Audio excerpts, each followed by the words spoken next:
ಆನೇಕಲ್ನಲ್ಲಿ ಹಾಲಿನ ದರ ಹೆಚ್ಚಳಕ್ಕೆ ಆಗ್ರಹಿಸಿ ಕರುನಾಡು ರೈತ ಗೋಪಾಲಕರ ಸಂಘ ಪ್ರತಿಭಟನೆ ನಡೆಸಿದ್ರು.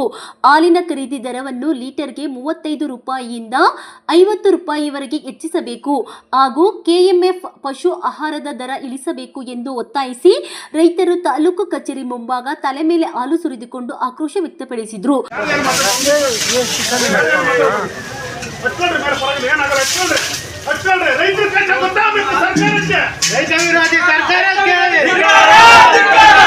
ನೂರಾರು ಗೋಪಾಲಕರು ಬೆಂಗಳೂರು ಸಹಕಾರ ಹಾಲು ಒಕ್ಕೂಟದ ಕಚೇರಿಗೆ ಮುತ್ತಿಗೆ ಹಾಕಿ ಸರ್ಕಾರ ಮತ್ತು ಕೆಎಂಎಫ್ ವಿರುದ್ಧ ಘೋಷಣೆ ಕೂಗಿದ್ರು. ಪ್ರತಿಭಟನೆ ವೇಳೆ ಬೊಮ್ಮಲ್ ನಿರ್ದೇಶಕ ಆರ್.ಕೆ. ರಮೇಶ್ ಮನವಿ ಪತ್ರ ಸ್ವೀಕರಿಸಿ ಗೋಪಾಲಕರ ಬೇಡಿಕೆಗಳನ್ನು ನ್ಯಾಯಸಮ್ಮತವಾಗಿದ್ದು ಕೆಎಂಎಫ್ ಸಭೆಯಲ್ಲಿ ಈ ವಿಚಾರ ಪ್ರಸ್ತಾಪಿಸಿ ಅಗತ್ಯ ಕ್ರಮ ಕೈಗೊಳ್ಳುವ ಭರವಸೆ ನೀಡಿದರು. ಹಾಲು ಉತ್ಪಾದನಾ ವೆಚ್ಚ ದಿನದಿಂದ ದಿನಕ್ಕೆ ಏರುತ್ತಿದೆ, ಆದರೆ ರೈತರಿಗೆ ಸಿಗುವ ದರ ಮಾತ್ರ ಹೆಚ್ಚಳವಾಗಿಲ್ಲ.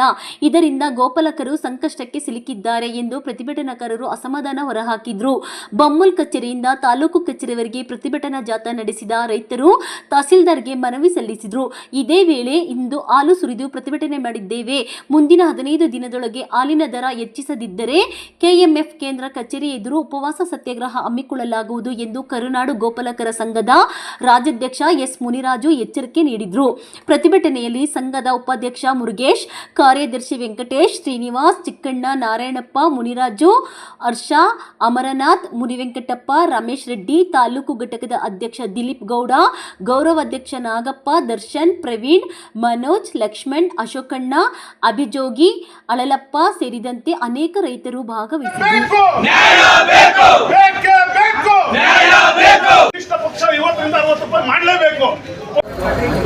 ಹಾಲಿನ ಬೆಲೆಯನ್ನು ಏನೀಗ ರೈತರಿಗೆ ನಾವು ಕೊಡ್ತಾ ಇದ್ದೀವಿ, ಲೀಟ್ರಿಗೆ 35 ರೂಪಾಯಿ, ಅದನ್ನು 50 ರೂಪಾಯಿ ಮಾಡಬೇಕು ಅನ್ನೋ ನಿಟ್ಟಿನಲ್ಲಿ ಇವತ್ತು ಪ್ರತಿಭಟನೆ ಹಮ್ಮಿಕೊಂಡು ಒಂದು ಮೆಮೊರಂಡಮನ್ನು ಸಹ ನನಗೆ ಕೊಟ್ಟಿದ್ದಾರೆ. ಮತ್ತು ಏನು ರೈತರಿಗೆ ನಾವು ಪಶು ಆಹಾರ ಕೊಡ್ತಾ ಇದ್ದೀವಿ, ಪಶು ಆಹಾರದ ಬೆಲೆನೂ ಸಹ ಕಮ್ಮಿ ಮಾಡಬೇಕು, ಹಾಲಿನ ಬೆಲೆ ಜಾಸ್ತಿ ಮಾಡಬೇಕು ಅನ್ನೋ ನಿಟ್ಟಿನಲ್ಲಿ ಇವತ್ತು ಮನವಿಯನ್ನು ಕೊಟ್ಟಿದ್ದಾರೆ. ನಿಜವಾಗಲೂ ರೈತರಿಗೆ ಏನು, ನಾನು ಒಬ್ಬ ರೈತರ ಮಗ, ಈ ತಾಲೂಕಿನ ಹಾಲು ಉತ್ಪಾದಕರ ನಿರ್ದೇಶಕ ನಾನು, ಆನೇಕಲ್ ತಾಲೂಕಿನ ಬೆಂಗಳೂರು ಡೈರಿಗೆ ನಾನು ಸಹ ಹಾಲು ಕರಿತೀನಿ, ಡೈರಿಗೆ ಹಾಲನ್ನು ಹಾಕ್ತೀನಿ. ರೈತರ ಕಷ್ಟ ಏನು ಅಂದ್ಬಿಟ್ಟು ನನಗೂ ಗೊತ್ತು. ರೈತರು ಏನು ಹಾಲು ಉತ್ಪಾದನೆ ಮಾಡ್ತಾರೆ, ಆ ಉತ್ಪಾದನೆಗೆ ತಕ್ಕಂಥ ಒಂದು ರೇಟು ಇವತ್ತು ನಾವೇನು 35 ರೂಪಾಯಿ ಕೊಡ್ತಾ ಇದ್ದೀವಿ, ಸಾಕಾಗ್ತಾ ಇಲ್ಲ. ಪ್ರಾಮಾಣಿಕವಾಗಿ ಹೇಳ್ಬೇಕಾದ್ರೆ ಇವತ್ತು ರಾಜ್ಯ ಸರ್ಕಾರ ಏನಿವತ್ತು ಬೇರೆ ರಾಜ್ಯಗಳಲ್ಲಿ ಹಾಲಿನ ಮಾರಾಟದ ಬೆಲೆ ಏನಿದೆ, ಲೀಟ್ರಿಗೆ 60 ರೂಪಾಯಿ ಇದೆ. ನಾವು ಈಗ ಡೆಲ್ಲಿಯಲ್ಲಿ, ಬಾಂಬೆಯಲ್ಲಿ, ಬೇರೆ ನೀವು ಯಾವುದೇ ರಾಜ್ಯಗಳಲ್ಲಿ ತಗೊಂಡ್ರೆ ತಮಿಳುನಾಡಲ್ಲೂ ಹಾಲಿನ ಬೆಲೆ ಜಾಸ್ತಿ ಇದೆ. ನಮ್ಮ ರಾಜ್ಯದಲ್ಲಿ ಹಾಲಿನ ಮಾರಾಟದ ಬೆಲೆ ತುಂಬ ಕಮ್ಮಿ ಇದೆ. ಬೇರೆ ರಾಜ್ಯಗಳಿಗೆ ಹೋಲಿಸಿದಾಗ ನಮ್ಮಲ್ಲಿ 45 ರೂಪಾಯಿ ಇದೆ. ಹಾಲಿನ ಬೆಲೆಯನ್ನು ಜಾಸ್ತಿ ಮಾಡಿ, ಮಿನಿಮಮ್ ಏನಿಲ್ಲ ಅನ್ನೋ ಒಂದು 5 ರೂಪಾಯಿ ಆದರೂ ಜಾಸ್ತಿ ಮಾಡಿ, ನನ್ನ ವೈಯಕ್ತಿಕವಾಗಿ ಬರ್ತಕ್ಕಂಥ 5 ರೂಪಾಯಿನ ನೇರವಾಗಿ ರೈತರು ಕೊಟ್ಟರೆ ಅಟ್ಲೀಸ್ಟ್ ರೈತರಿಗೆ ಅನುಕೂಲ ಆಗುತ್ತೆ ಅನ್ನೋ ನಿಟ್ಟಿನಲ್ಲಿ ನಂದಾದರೂ ಒಂದು ಆಲೋಚನೆ ಇದೆ. ಏನಿವತ್ತು ನನಗೆ ಒಂದು ನಮ್ಮ ತಾಲೂಕಿನ ಎಲ್ಲ ರೈತ ಬಾಂಧವರು ನನಗೆ ಒಂದು ಮೆಮೊರಂಡಮ್ ಕೊಟ್ಟಿದ್ದಾರೆ. ಇದನ್ನು ನಾನು ನಮ್ಮ ಡೈರಿಯ ಬೆಂಗಳೂರು ಡೈರಿಯ ಅಧ್ಯಕ್ಷರು ಸನ್ಮಾನ್ಯ ಡಿ.ಕೆ. ಸುರೇಶ್ರವರ ಗಮನಕ್ಕೆ ಇದನ್ನು ತಗೊಬರ್ತೇನೆ. ನಮ್ಮ ಶಾಸಕರ ಗಮನಕ್ಕೂ ಇದನ್ನು ತಗೊಬರ್ತೀನಿ. ಮುಂದೆ ಕೆಎಂಎಫ್ ಚುನಾವಣೆ ಇದೆ. ನಮ್ಮ ಡಿ.ಕೆ. ಸುರೇಶ್ ಅವರು ಕೆಎಂಎಫ್ಗೆ ಅಧ್ಯಕ್ಷರಾಗ್ತಾರೆ ಅಂದ್ಬಿಟ್ಟು ನಾನಾದರೂ ಭಾವಿಸಿದ್ದೇನೆ. ಅವರೇ ಇದರ ಬಗ್ಗೆ ಒಂದು ಹೆಚ್ಚಿನ ಕಾಳಜಿಯನ್ನು ವಹಿಸಿ ಇಡೀ ರಾಜ್ಯದ ರೈತರ ಹಿತವನ್ನು ಕಾಪಾಡಬೇಕು, ರೈತರಿಗೆ ಹೆಚ್ಚಿನ ಬೆಲೆಯನ್ನು ಕೊಡಬೇಕು ಅಂದ್ಬಿಟ್ಟು ನಾನು ಸಹ ಅವರಲ್ಲಿ ಮನವಿಯನ್ನು ಸಹ ಮಾಡ್ತೇನೆ. ವೆಂಕಟೇಶ್ವರ ಸರ್ಕಲ್ನಿಂದ ಡೈರಿ ಆನೇಕಲ್ ಹಾಲು ಒಕ್ಕೂಟ ಡೈರಿ ಹತ್ರ ಬಂದು ಮೆರವಣಿಗೆ ಮುಖಾಂತರ 4 ಹಸುಗಳಿಟ್ಕೊಂಡು ನಮ್ಮ ಗೋಳನ್ನ ಎಲ್ಲ ಹೇಳಿದ್ದೀರಿ. ನಿರ್ದೇಶಕರಾದ ಆರ್.ಕೆ. ರಮೇಶ್ ಅಣ್ಣವ್ರು ಬಂದಿದ್ದರು. ನಮ್ಮ ಅವ್ರಿಗೆ ಭರವಸೆ ಕೊಡೋದು ಮಾಮೂಲಿ, ಅದು ನಾವು ಹೇಳೋದೆಲ್ಲ ಹೇಳಿದ್ದೀರಿ, ಹೋರಾಟ ಮಾಡಿದ್ದೀರಿ. ನೆಕ್ಸ್ಟ್ 15 ದಿನ ಕಾಲಾವಕಾಶ ಕೊಟ್ಟವ್ರೆ. 15 ದಿನದಲ್ಲಿ ನಮಗೇನಾದರೂ ಮಾಹಿತಿ ಬಂದಿಲ್ಲ ಅಂದರೆ, ನಮ್ಮ ಬೇಡಿಕೆ ಪೂರೈಸಿಲ್ಲ ಅಂದರೆ ನಾವು ಬೆಂಗಳೂರು ಡೈರಿ ಹಾಲು ಒಕ್ಕೂಟ ಕೆಎಂಎಫ್ ಅಲ್ಲಿ ಹೋಗಿ ಇನ್ನೂ 1000 ಜನ ಬರೋರು ಇದ್ದಾರೆ, 1000 ಜನ ನಾವು ಕರ್ಕೊಂಡೋಗಿ ನಾವು ಉಗ್ರ ಹೋರಾಟ ಮಾಡ್ತೀವಿ. ರೈತರ ಹಾಲಿಗೆ 35 ರೂಪಾಯಿ ಕೊಡ್ತಾ ಇದ್ದಾರೆ. ಈಗಿನ ಪರಿಸ್ಥಿತಿಗೆ 50ರಿಂದ 60 ರೂಪಾಯಿ ಕೊಡಬೇಕು. ಪಶು ಆಹಾರ ರೈಟ್ ರೈಸ್ ಮಾಡವ್ರೆ, ಅದಕ್ಕಾಗಿ ಹೋರಾಟ ಮಾಡ್ತಾ ಇದ್ದೀವಿ ಸರ್. ರೈತರು ಅಂದರೆ ಗೌರ್ಮೆಂಟ್ಗೆ ಏನಾಗ್ಬಿಟ್ಟೈತೆ ಅಂದರೆ ಒಂಥರ ಆಟಿಕೆ ಆಗ್ಬಿಟ್ಟೈತೆ. ಇವ್ರೇನಂದ್ರೆ ಅನ್ನಿಸ್ಕೊಂತಾರೆ, ಇವ್ರೇನಂದ್ರೆ ಆಡ್ಕೊಂತಾರೆ ಅಂತಾರೆ ಸರ್. 1 ಲೀಟ್ರ್ ನೀರಿನ ಬೆಲೆ 30 ರೂಪಾಯಿ ಸರ್, ಒಂದು ಸಿಗರೇಟ್ ಬೆಲೆ 30 ರೂಪಾಯಿ ಸರ್ ಇವತ್ತು. ಬಟ್ ಹಾಲಿನ ಬೆಲೆ ಮಾತ್ರ ಇನ್ನೂ 35 ರೂಪಾಯಿ ಮಡಗವ್ರೆ. 10 ಲೀಟ್ರ್ ಹಾಲು ಕರೆದ್ರೆ 350 ರೂಪಾಯಿ ಬರ್ತೈತೆ ರೈತನಿಗೆ. ಆ ಹಾಲು ಎತ್ಕೊಂಡೋಗಿ ಡೈರಿಯಲ್ಲಿ ಹಾಕೊಂಡ್ರೆ ಸೆಕ್ರೆಟರಿಗಳು 101 ಮಾತು ಮಾತಾಡ್ತಾವ್ರೆ. ಫ್ಲಾಟ್ ಬಂದಿಲ್ಲ, ಡಿಗ್ರಿ ಬಂದಿಲ್ಲ ಅಂತಾರೆ. ಆ ಡಿಗ್ರಿ ಬಂದಿಲ್ಲ ಅಂತ ಹಸು ಮಾರಕ್ಕೆ ಹೋಗ್ತಾ ಇದ್ರೆ ರೋಡೆಲ್ಲ ಗಡ್ಡೆ ಹಾಕಿ ಪೊಲೀಸರು ಅಡ್ಡ ಹಾಕ್ತಾವ್ರು ನಮ್ಮನ್ನ. ಯಾವ ರೀತಿ ಬದುಕಬೇಕು ರೈತನು, ಏನು ಮಾಡ್ಬೇಕು ರೈತನು, ಯಾರು ಇದಕ್ಕೆ ಉತ್ತರ ಹೇಳೋರು ಯಾರು? ಇಲ್ಲೇ ರಾಜ್ಯ ಸರ್ಕಾರ ಏನು ಹೇಳೋಕೋದ್ರೆ ಎಲ್ಲ ಫ್ರೀ ಕೊಟ್ಟಿದ್ವಿ ಎಲ್ಲ ಬದುಕೋಗ್ರಿ, ನೀವು 2000 ಕೊಟ್ಟರೆ ಎಲ್ಲ ಅದರಲ್ಲೇ ಬದುಕ್ಬಿಡ್ತೀರಾ, ಏನು ತೊಂದರೆ ಇಲ್ಲ ಅಂತವ್ರೆ. ಇಲ್ಲಿ ನೋಡಿದ್ರೆ 35 ರೂಪಾಯಿ ಹಾಲ್ ರೇಟ್ ಕೊಡ್ತಾವ್ರೆ. 35 ರೂಪಾಯಿ ತಗೊಂಡು ಏನು ಮಾಡ್ಬೇಕು ರೈತನು? ಈಗ ಕನಿಷ್ಠ ಪಕ್ಷ 60 ರೂಪಾಯಿ ಮಾಡೋ ಗಂಟೆ ನಾವು ಉಗ್ರ ಹೋರಾಟ ಮಾಡ್ತೀವಿ ಸರ್. ಇವಾಗ ಒಂದು ಡ್ರಿಂಕ್ಸ್ಗೆ ಮನೆ ಏನೋ ರೈಸ್ ಮಾಡವ್ರೆ, ಅವ್ರಿಗೆ 10 ರೂಪಾಯಿ 20 ರೂಪಾಯಿ ಅದು ಏನು ಇದೇ ಬೇಕಾಗಿಲ್ಲ ಅವ್ರಿಗೆ. ಆಲ್ಕೋಹಾಲ್ಗೆ ಇವತ್ತು 350 ರೂಪಾಯಿ 400 ರೂಪಾಯಿ 90ಗೆ ನಾವು 1 ಲೀಟ್ರ್ ಹಾಲು ಕೊಡ್ತಾ ಇದ್ದೀವಿ. 50-60 ರೂಪಾಯಿ ಕೊಡೋಕೆ ಏನು ಸರ್ ಇವ್ರು ರಾಜ್ಯ ಸರ್ಕಾರಕ್ಕೆ? ಪಕ್ಕದ ರಾಜ್ಯದಲ್ಲಿ 60 ರೂಪಾಯಿ 70 ರೂಪಾಯಿ ಮಾರ್ತಾವ್ರೆ. ನಾವೇನು ಮಾಡಿದ್ದೀವಿ ಪಾಪ? ಇವತ್ತೆಲ್ಲ ಲಕ್ಷಗಳು ಕೋಟಿಗಳ ಲೆಕ್ಕದಲ್ಲಿ ಎಲ್ಲ ಮಾತಾಡ್ತಾವ್ರೆ. ರೈತನು ಮಾತ್ರ 350 ರೂಪಾಯಿ 400 ರೂಪಾಯಿ ಜೀವನ ಮಾಡಬೇಕಾ? ಅದರಿಂದ ಹಿಡಿದು ವಸ್ತುಗಳಿಂದ ಹಿಡಿದು ಎಲ್ಲ ಪ್ರತಿಯೊಂದು ಸರ್. ಒಂದು ಮಾತ್ರ ತಗೋಬೇಕಾದ್ರೆ 60-70 ರೂಪಾಯಿ ಕೊಡಬೇಕು. ಹಾಲಿನ ರೇಟ್ ಮಾತ್ರ ಇನ್ನೂ 35 ರೂಪಾಯಿ ಮಾಡವ್ರೆ. ಬೂಸ 1200 ರೂಪಾಯಿ, ಬೂಸ 1200 ರೂಪಾಯಿ ಮಾಡವ್ರೆ. 1200 ರೂಪಾಯಿ ಬೂಸ ಮಾಡವ್ರೆ. ಹಿಂಡಿ 1600 ರೂಪಾಯಿ ಮಾಡವ್ರೆ. ಪೀಡ್ಸ್ 350 ರೂಪಾಯಿ. ಪೀಡ್ಸಲ್ಲಿ ಏನೂ ಇಲ್ಲ ಅಂತ ನಮ್ಮ ನಿರ್ದೇಶಕರೇ ಒಪ್ಕೊಂತವ್ರೆ, ಆರ್ ಕೆ ರಮೇಶ್ ಅವರು. ಸರ್ ಎಲ್ಲಿ ಸರ್ ರೈತರ ಪರ ಸರ್ಕಾರ? ಹೇಳಕ್ ತಾನೆ ಸರ್, ರೈತರ ಪರ ಸರ್ಕಾರ ಮಾತಕ್ಕೆ ತಾನೆ. ಅಂದ್ರೆ ಓಡೋಗ್ಬಿಡ್ತಾರೆ ಇವ್ರು ಅಂದ್ಬಿಟ್ಟು ಆ ಲೆಕ್ಕದಲ್ಲೇ ಮಾಡ್ಕೊಂಡ್ರಿ ಇವರು. ಯಾವುದೇ ಒಂದು ಸರ್ಕಾರ ಬರಲಿ, ಫಸ್ಟ್ ರೈತರ ಮೇಲೆ ಪ್ರಮಾಣ ಮಾಡಿ ಇವರು ಸ್ವೀಕಾರ ಮಾಡೋದು ಅಧಿಕಾರನ. ರೈತರಿಗೆ ಏನಾನ ಒಂದು ಮಾಡೋನಂತ ನೋಡಿ, ಇಷ್ಟೆಲ್ಲ ಜನಗಳವ್ರೆ, ಯಾರೇನೋ ಒಬ್ರು ಹೇಳ್ಬಿಡ್ರಿ. ಏನಾನ ರೈತರಿಗೆ ಒಂದು ಸಹಕಾರ ಮಾಡೋರ, ಒಂದು ಉಪಕಾರ ಮಾಡೋರ ಸರ್? ಒಂದು ಲೋನ್ ಕೊಟ್ಟಿಲ್ಲ ಸರ್, ಒಂದು ರೈತನಿಗೆ ಒಂದು ಹಸುಗೆ ಒಂದು ಲೋನ್ ಕೊಟ್ಟಿಲ್ಲ ಸರ್. ಒಂದು ಹಸು ಸತ್ತೋದ್ರೆ ಇನ್ಶೂರೆನ್ಸ್ಗೆ ನಾವು 6 ತಿಂಗಳು 7 ತಿಂಗಳು ಕಾಯ್ಬೇಕು ಸರ್. ಆ ರೀತಿ ಪೊಸಿಷನ್ ತಂದು ಮಾಡ್ಗವ್ರೆ ಸರ್ ನಮ್ಮನ್ನ. ಪೂರ ಭಾಷಣ ನಾನು ಮಾಡಿದೆ ಏನು ಮಾಡವ್ರೆ? ಯಾರಿಗೆ ಏನು ಕೊಟ್ಟವ್ರೆ? ಇಲ್ಲ ಶೆಡ್ಗಳು, ಕುರಿ ಶೆಡ್ಗಳು, ಹಸು ಶೆಡ್ಗಳು ಅಂತ ಯಾರು ಕೊಟ್ಟವ್ರೆ ಸರ್? ಕುರಿ ಶೆಡ್, ಹಸು ಶೆಡ್ಡು ಯಾರಿಗೂ ಏನು ಮಾಡಿಲ್ಲ ಸರ್ ಇವರು. ಸರ್ ಇವಾಗ ಹಾಲಿನ ದರ ಹೆಚ್ಚಳ ಮಾಡಲೇಬೇಕು, 50ರಿಂದ 60 ರೂಪಾಯಿ ಮಾಡಲೇಬೇಕು. ಪಶು ಆಹಾರ ಕಮ್ಮಿ ಮಾಡಬೇಕು. ರೈತನಿಗೆ ಇನ್ಶೂರೆನ್ಸು, ಲೋನ್ಗೆ ಇದು ಮಾಡಬೇಕು. ಪ್ರತಿಯೊಬ್ಬ ರೈತನಿಗೂ ಒಂದು ಲೋನ್ ಸಹಕಾರ ಕೊಟ್ಟು ಒಂದು ಉತ್ತೇಜನ ಮಾಡಲೇಬೇಕು. ದನ ಕರ ಎಲ್ಲಿಂದಾದರೂ ಹಾಕ್ಕೊಂಬರ್ತಾ ಇದ್ದೀವಿ. ಇವರು ನಮ್ಮ ತಾಲೂಕಿನ ದಂಡಾಧಿಕಾರಿ, ಪೊಲೀಸ್ ಇಲಾಖೆ ತವನಿಂದ ಇವ್ರ ಕೈ ಕೆಳಗೆ ಇರೋದು, ಇಡೀ ಸರ್ಕಾರನೇ ಇವ್ರ ಕೈ ಕೆಳಗೆ ಇರೋದು. ಅವ್ರು ಬಂದರು, ಯಾವುದೋ ಸಂಘದವ್ರು ಬಂದರು, ನಮ್ಮ ಕರುಗಳನ್ನ ಎತ್ಕೊಂಡು ಗೋಶಾಲೆಗೆ ಹಾಕಿದ್ರು. ನಾವು ತಗೊಂಡೋಗಿ ಸಾಕೋ ಕರುಗಳು, ಸಾಕೋ ದನ. ಇವರು ನಮ್ಮ ದಂಡಾಧಿಕಾರಿಗಳು. ಪೊಲೀಸರು ಬಂದು ಹಿಡ್ಕೊತಾರೆ, ಅವ್ರಿಗೆ ಲಂಚ ಕೊಡ್ಬೇಕು. ನಾವು ತಗೊಂಡೋಗಿ ಗೋಶಾಲೆಗೆ ಹಾಕ್ಬಿಟ್ಟೇನೋ ಒಂದೇ ಅವರಲ್ಲಿ ಸೆಕೆಂಡಲ್ಲಿ ತಗೊಂಡೋಗಿ ಚಾರ್ಜ್ ಶೀಟ್ ಹಾಕ್ಬಿಟ್ರು. ಹೋಗಪ್ಪ ಕೋರ್ಟ್ಗೆ, FIR ಹಾಕಿ ಕೋರ್ಟ್ಗೆ. ಎಷ್ಟೊತ್ತು ಕೋರ್ಟ್ಗೆ ಹಾಕಕ್ಕೆ FIR ಹಾಕೋ? 24 ಗಂಟೆ ಬೇಕು. ಏನು ರಸ ಎಲ್ಲಿಂದ ತಂದೆ, ಯಾರು ಕೊಟ್ಟರು ನಿನಗೆ ದನ, ನೀನು ಎಲ್ಲಿಂದ ಹಾಕ್ಕೊಂಬಂದೆ, ಇವೆಲ್ಲ ಕೇಳಿ ಆಮೇಲೆ ತಗೊಂಡೋಗಿ ನೀನು FIR ಹಾಕ್ಬೇಕು. ಏನೂ ಇಲ್ಲ ರೀ. ಹೊಸ್ತಾಗ ಗೋಶಾಲೆಗೆ ಹಾಕ್ದ, ಅವನ್ ತಗೊಂಡೋಗಿ ತಾವ 8 ದಿವಸ ತಿಂಗಳುಗಳ ಗಟ್ಟಲೆ ತಿರ್ಬೇಕು. ಟೆಂಪೋ ಇದ್ದರೆ ಟೆಂಪೋ ತಗೊಂಡೋಗಿ ಹಾಕ್ಕೊಂಡ್ಬಿಡ್ತಾನೆ. ಯಾರಿದ್ದನ್ನು ಕೇಳೋರು? ಪವರ್ ಇರೋದು ದಂಡಾಧಿಕಾರಿಗೆ, ತಾಲೂಕಿನ ದಣಿ ಅವರು.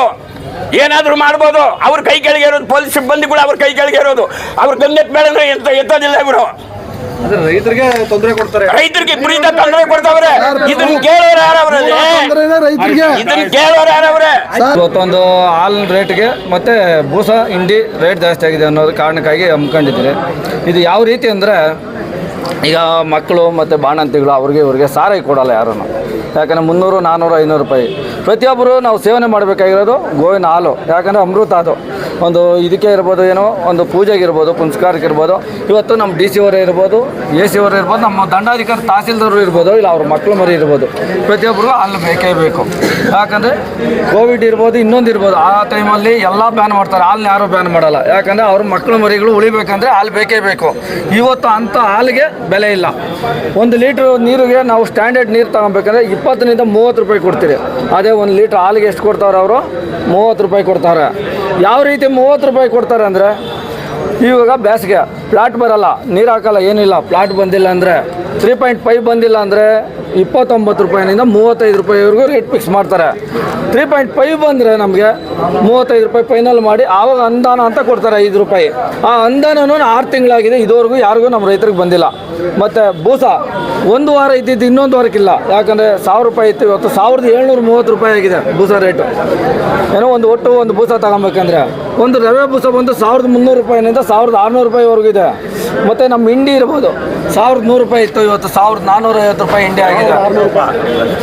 ಅದರಿಂದ ದಯವಿಟ್ಟು ನಮ್ಮ ದಂಡಾಧಿಕಾರಿಗಳು ಬಂದು ನಮ್ಮ ಮನವಿ ಸ್ವೀಕರಿಸಬೇಕು ಮತ್ತು ನಮಗೆ ನ್ಯಾಯ ತೋರಿಸ್ಕೊಡ್ಬೇಕು.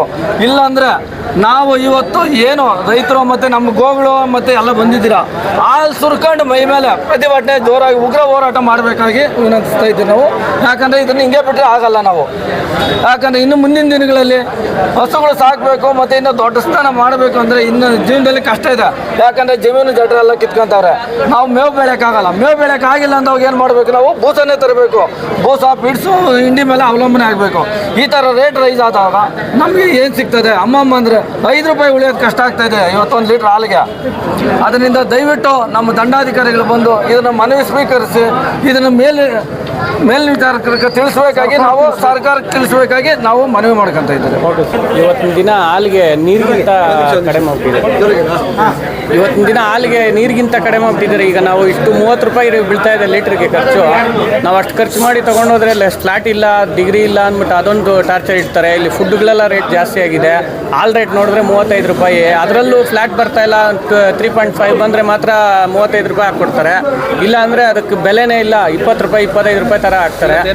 ಇವತ್ತು ಅದಕ್ಕೆ ತಲೆ ಮೇಲೆ ಸುರ್ಕೊಂಡು ಡೈರಿಗೆ ಹಾಕಿ ನಮ್ಗೆ ರೈತರಿಗಂತೂ ಲಾಭ ಆಗ್ತಾ ಇಲ್ಲ. ಅದರಿಂದ ನಾವು ತಲೆ ಮೇಲೆ ಸುರ್ಕೊಂಡು ಪ್ರತಿಭಟನೆ ಮಾಡಿದ್ದೀವಿ. ಇವತ್ತು ಶಾಂತಿಯುತವಾಗಿ ಪ್ರತಿಭಟನೆ ಮಾಡಿದ್ದೀವಿ ನಮ್ಮ ಕರ್ನಾಟಕ ರೈತ ಗೋಪಾಲಕರ ಸಂಘದಿಂದ. ಮುಂದಿನ ದಿನಗಳಲ್ಲಿ 15 ದಿನದಲ್ಲಿ ಹಾಲಿನ ದರ ಹೆಚ್ಚಿಲ್ಲ ಅಂದರೆ KMF ಡೈರಿಗೆ ಮುತ್ತಿಗೆ ಹಾಕಿ ಉಗ್ರವಾಗಿ ಪ್ರತಿಭಟನೆ ಮಾಡ್ತೀವಿ ನಾವು. ಆಮೇಲೆ ರೈತರಿಗೆ ಲೋನ್ಗಳು ಕೊಡ್ತೀವಿ, ಸಬ್ಸಿಡಿಗಳು ಕೊಡ್ತೀವಿ ಅಂತ ಹೇಳ್ತಾರೆ. 30 ಕೋಟಿ ರೂಪಾಯಿ ಜಮೀನು ಮಾರ್ಟಿಗೇಜ್ ಕೇಳ್ತಾರೆ. 30 ಕೋಟಿ ರೂಪಾಯಿ ಜಮೀನು ಮಾರ್ಟಿಗೇಜ್ ಮಾಡ್ಕೊಂಡು ಕೊಡೋಕೆ ಇವರೇ ಬೇಕಾ? ಬೇರೆ ಕಡೆ ನಾವು ಬಡ್ಡಿಗಳು ತಗೊಂಬೋದಲ್ಲ. ಇದು ರೈತರಿಗೆ ಏನು ಮಾಡ್ತಾ ಇದ್ದಾರೆ ರಾಜ್ಯ ಸರ್ಕಾರ ಅನ್ನೋದೇ ಗೊತ್ತಾಗ್ತಾ ಇಲ್ಲ. ನಾವು ಮಾಡಿದ್ವಿ ರೈತರಿಗೆ ಅಂತ ಏನು ಮಾಡ್ತಾ ಇದ್ದಾರೆ ಅವರು? ಅಂದರೆ ಇವತ್ತು ಮೈ ಮೇಲೆ ಹಾಲು ಸುರ್ಕೊಂಡು ಅಧಿಕಾರಿಗಳಿಗೆ ಸರ್ಕಾರಕ್ಕೆ ಎಚ್ಚರಿಕೆ ಕೊಟ್ಟಿದ್ದೀವಿ. ಮುಂದಿನ ದಿನಗಳಲ್ಲಿ 15 ದಿನಗಳಲ್ಲಿ ನಮ್ಮ ಪ್ರತಿಭಟನೆಗೆ ಸ್ಪಂದಿಸಲಿಲ್ಲ ಅಂದರೆ ಇನ್ನೂ ಉಗ್ರವಾದ ಹೋರಾಟ. ನಾವು ಬೆಂಗಳೂರಿಗೆ 1000 ಸಂಖ್ಯೆಯಲ್ಲಿ ಹೋಗಿ ಬೆಂಗಳೂರು ಡೈರಿಗೆ ಮುತ್ತಿಗೆ ಹಾಕಿ ನಾವು ಅಲ್ಲಿ ಯಾವುದೇ ಒಂದು ಗಾಡಿ ಹೋಗೋಕ್ಕೂ ಬಿಡಲ್ಲ, ಬರೋಕ್ಕೂ ಬಿಡಲ್ಲ. ರಾಜ್ಯ ಸರ್ಕಾರಕ್ಕೆ ನಮ್ಮ ಕರ್ನಾಟಕ ರೈತ ಗೋಪಾಲಕರ ಸಂಘದಿಂದ ಎಚ್ಚರಿಕೆ ನೀಡ್ತಾ ಇದ್ದೀವಿ. ಏನು ಫ್ಲ್ಯಾಟ್ ಇಲ್ಲ, ಡಿಗ್ರಿ ಇಲ್ಲ, ಅದಿಲ್ಲ ಇದಿಲ್ಲ ಅಂತ ಸುಮ್ಮನೆ ಇದು ಮಾಡ್ತಾರೆ. ಇವಾಗ 6 ರೂಪಾಯಿಂದ ಪರಿಹಾರಧನ ಆಗ್ತಾವ್ರಲ್ಲ ಕರೆಕ್ಟಾಗಿ. 6 ತಿಂಗಳಾದರೆ ನಾಲ್ಕಲ್ಲ. ಹೆಂಗೆ ಸರ್ ರೈತನ ಬದುಕೋದು ಹೆಂಗೆ ಹೇಳ್ರಿ? ಅದರಿಂದ ನಾವು ಇವತ್ತು ಹಾಲು ಇಟ್ಕೊಂಡು ಹಿಂಗೆ ಮಾಡಿದ್ವಿ. ಮುಂದಿನ ದಿನಗಳಲ್ಲಿ ನೀವು ಹಾಲಿನ ಬೆಲೆ ಏರಿಕೆ ಮಾಡಿಲ್ಲ ಅಂದರೆ ಮುಂದಿನ ದಿನಗಳಲ್ಲಿ ನಾವು ಸೂಸೈಡ್ ಮಾಡ್ಕೊಬೇಕು. ಅದೇ ಯಾತೈತೆ ಅಷ್ಟೇ, ಇನ್ನೇನು ಮಾಡೋಕ್ಕಾಗಲ್ಲ. ಯಾಕೆ ಅಂತೀರ? ರೈತನು ಹೆಂಗೆ ಅಂದರೆ ಅವ್ನು ಶ್ರಮದೀವಿ. ಅವ್ನು ಬೆಳಗ್ಗೆ ಎದ್ದರೆ ದನ ಮೇಯಿಸ್ಬೇಕು, ಹುಲ್ಲು ಕೊಯ್ಬೇಕು, ಅದು ಬಿಟ್ಟರೆ ಸಗಣಿ ಎತ್ತಬೇಕು. ಅದು ಬಿಟ್ಟರೆ ಅವ್ನಿಗೆ ಬೇರೆ ಏನಿಲ್ಲ. ಅವ್ನು ನಂಬ್ಕೊಂಡಿರೋದೇ ಅದನ್ನು. ಅವನೇನು ಅಂದ್ಕೊಂಡಿರೋದು ಅವ್ನು ಸಗಣಿ ಎತ್ತಬೇಕು, ಹಾಲು ಕರಿಬೇಕು, ಡೈರಿಗೆ ಹಾಕಬೇಕು, ಅದನ್ನಲ್ಲಿ ಜೀವನ ಮಾಡ್ತಾ ಇರೋದು. ನೀವು ಹಾಲಿನ ಬೆಲೆನೇ ಏರಿಕೆ, ನೀರಿಗಿರೋ ಬೆಲೆ ಇಲ್ಲಲ್ಲ ಸರ್. ಇವತ್ತು ಹಾಲಿಗೆ, ನೀರಿಗೆ, ಆಲ್ಕೋಹಾಲ್ಗಿರೋ ಅಷ್ಟು ಬೆಲೆ ಇಲ್ಲಲ್ಲ ಸರ್ ಹಾಲಿಗೆ. ಇನ್ನೇನು ಸರ್ ರೈತನ ಮಾಡೋದು? ಆನೇಕಲ್ ತಾಲೂಕಿನ ಎಲ್ಲ ಗೌರವಾನ್ವಿತ ರೈತ ಬಾಂಧವರು ಹಾಲಿನ ದರವನ್ನು 50 ರೂಪಾಯಿಗೆ ಏರಿಸಬೇಕು ಅಂತೇಳಿ ಅವ್ರದ್ದೊಂದು ಮನವಿ ಇದೆ. ಸೊ ಅವ್ರ ಮನವಿ ಇವತ್ತೇ ಜಿಲ್ಲಾಧಿಕಾರಿಗಳ ಮುಖಾಂತರ ಸಂಬಂಧಪಟ್ಟ KMF MD ಅವರಿಗೆ ನಾವು ಈ ಅವರ ಮನವಿಯನ್ನು ಸಲ್ಲಿಸ್ತೀವಿ. ಹಾಗೂ ಅವರು 15 ದಿನಗಳ ಒಳಗಾಗಿ ರೈತರ ಜೊತೆ ಒಂದು ಚರ್ಚೆ ಮಾಡಬೇಕು, ನಮಗೆ ಅವಕಾಶ ಕೊಡಬೇಕು ಅಂತ ಅವರು ಮನವಿ ಮಾಡ್ಕೊಂಡಿದ್ದಾರೆ. ಅದನ್ನು DC ಅವರ ಮುಖಾಂತರ KMF MD ಅವರಿಗೆ ನಾನು ಈ ಪತ್ರವನ್ನು ಕಳಿಸ್ತೇನೆ. ಸೊ ಇದು ಹಾಲಿನ ದರ ನಿಗದಿಪಡಿಸೋದು ಎಲ್ಲ KMF ಡೈರೆಕ್ಟರ್ MD ಅವರ ಅಧಿಕಾರ ವ್ಯಾಪ್ತಿಯಲ್ಲಿ ಬರುತ್ತದೆ. ತಾಲೂಕಾ ಆಡಳಿತದಿಂದ ರೈತರ ಏನು ಮನವಿ ಇದೆ ತಕ್ಷಣ ಕಳಿಸಿ, ತಾಲೂಕು ಆಡಳಿತವು ಸಹ ರೈತರ ಪರವಾಗಿ ಇರುತ್ತೆ. ರೈತರ ಸಮಸ್ಯೆಗಳಿಗೆ ಸ್ಪಂದಿಸಲು ತಾಲೂಕು ಆಡಳಿತ ಸದಾ ಸಿದ್ಧ ಇರುತ್ತೆ ಅಂತ ಸರ್. ರೈತರ ಮನವಿ ಪತ್ರ ಅಲ್ಲದೆ ನೀವು ಕೂಡ ತಾಲೂಕು ದಂಡಾಧಿಕಾರಿಗಳಾಗಿ ಇಲ್ಲಿ ರೈತರು ಎಷ್ಟೆಲ್ಲ ಸಮಸ್ಯೆ ಎದುರಿಸ್ತಿದ್ದಾರೆ ಅನ್ನೋಂಥದ್ದು ಕೂಡ ನೀವು ರಿಪೋರ್ಟ್ ಕೊಡ್ಬೋದಲ್ಲ? ಅದೇ ನಾನು ರೈತರ ಪರವಾಗಿ ಇರ್ತದಂದರೆ ಅದರ ಅರ್ಥ ರೈತರ ಸಮಸ್ಯೆಗಳು ಏನೇನಿದ್ದಾವೆ ಈ ಹಾಲಿನ ದರ ನಿಗದಿಪಡಿಸಬೇಕಾದ್ರೆ ಅಲ್ಲಿ ತಂತ್ರಾಂಶದಲ್ಲಿ ಹಾಲಿನ ಫ್ಯಾಟ್ ಎಷ್ಟು ಇರಬೇಕು, ಅದು ಇದು ಇರಬೇಕು, ಅದೆಲ್ಲ KMFಗೆ ಸಂಬಂಧಪಟ್ಟಿದ್ದು ಇರ್ತದೆ. ಸೊ ನಾವು ಇವರಿಗೆ ಜಿಲ್ಲಾಧಿಕಾರಿಗಳ ಮುಖಾಂತರ ಒಂದು ಸಭೆ ಮಾಡುವ ದಿನಾಂಕವನ್ನು ನಿಗದಿಪಡಿಸಲಿಕ್ಕೆ ನಾವು ಪ್ರಯತ್ನ ಮಾಡ್ತೀವಿ. ಅಲ್ಲಿ ಒಗ್ಗಟ್ಟಾಗಿ MD ಅವರು ರೈತರು 1 to 1 ಮಾತಾಡ್ತಾರೆ. ಟೆಕ್ನಿಕಲಿ ತಂತ್ರಾಂಶದ ಏನು ತೊಂದರೆಗಳಿದೆ ಅವ್ರನ್ನ ನಿವಾರಣೆ ಮಾಡೋಕ್ಕೆ ಹೇಳ್ತೀವಿ. ಸಾಕು ಹಸುಗಳನ್ನ ತಗೊಂಡೋದ್ರು ಗಾಡಿಗಳಲ್ಲಿ ಅಡ್ಡಾಕ್ತಾರಂತೆ ಪೊಲೀಸರು. ರೈತರು ನಿಮಿಷ ಟಾಟಾ ಏಸ್ ಅಡ್ಡಾಕ್ತಾರೆ ಹೊರತು ಲಾರಿ ಅಷ್ಟೊಂದು ದೊಡ್ಡ ಲಾರಿ ಯಾರು ಗ್ರಾನೈಟ್ ಲಾರಿ ಅಡ್ಡಾಕೋರಿಲ್ಲ. ರೈತರು ಹೇಳ್ತಿರೋದು ಯಾರೇ ತಗೊಂಡ್ ಬಂದ್ರೆ ಕಸಾಯಿಖಾನೆಗೆ ಅಂತೇಳಿ ಅಡ್ಡ ಹಾಕಿ ರೈತರಿಗೆ ತೊಂದರೆ ಕೊಡ್ತಿದ್ದಾರೆ. ಅದ್ರ ಪರಿಶೀಲನೆ ಮಾಡಬೇಕು, ಇದು ಮಾಡಬೇಕು, ಅದು ಇದು ಮಾಡಿ ಅಂತೇಳಿ ಹೇಳ್ತಿದ್ದಾರೆ. ಈಗ ಸಾಮಾನ್ಯವಾಗಿ ಈ ಗೋ ಹತ್ಯೆಗಳನ್ನು ಸರ್ಕಾರ ಕಟ್ಟುನಿಟ್ಟಾಗಿ ನಿಷೇಧಿಸಿದೆ. ಸೊ ರೈತರು ತೊಗೊಂಡು ಹೋಗಬೇಕಾದ್ರೂ ಕೆಲವೊಂದು ಸಲ ಒಂದೇ ಆಕಳು ದನ ಒಯ್ಯಬೇಕಾದ್ರೆ ಸ್ವಾಭಾವಿಕವಾಗಿ ಸಂಶಯ ಬರುತ್ತದೆ. ಆ ಸಮಯದಲ್ಲಿ ಅವರು ಪರಿಶೀಲಿಸಲಿಕ್ಕಾಗಿ ನಿಂದಿರಿಸಿರ್ಬೋದು ಅಷ್ಟೇ. ಅದರಿಂದ ಏನು ಅವರು ರೈತರಿಗೆ ತೊಂದರೆ ಕೊಡಬೇಕು ಅನ್ನೋ ಒಂದು ಏನು ಉದ್ದೇಶ ಇಲ್ಲ. ಈ ಕುರಿತು ನಾನು DYSP ಆನೇಕಲ್ DYSP ಅವ್ರ ಜೊತೆ ಮಾತಾಡಿ ಸಂಬಂಧಪಟ್ಟ ಎಲ್ಲ ಪೊಲೀಸ್ ಠಾಣೆ CPI ಅವರಿಗೆ DYSP ಮುಖಾಂತರ ರೈತರು ತೊಗೊಂಡು ಹೋಗುವಂಥ ಏನು ರೈತರ ಕೆಲಸಕ್ಕೆ ಬೇಕಾಗದಂಥ ಏನು ಆಕಳುಗಳು ದನಗಳಿದ್ದಾವೆ ಅವ್ರಿಗೆ ಯಾವುದೇ ರೀತಿ ತೊಂದರೆ ಕೊಡೋಕ್ಕೆ ಹೋಗಬಾರ್ದು ಅಂತೇಳಿ ಒಂದು ಮೀಟಿಂಗ್ ಮಾಡಿ ಅವರಿಗೆ ಒಂದು ಲೆಟ್ರನ್ನು ನಾನು ಕಳಿಸ್ತೀನಿ. ಸರಿ ಸರ್.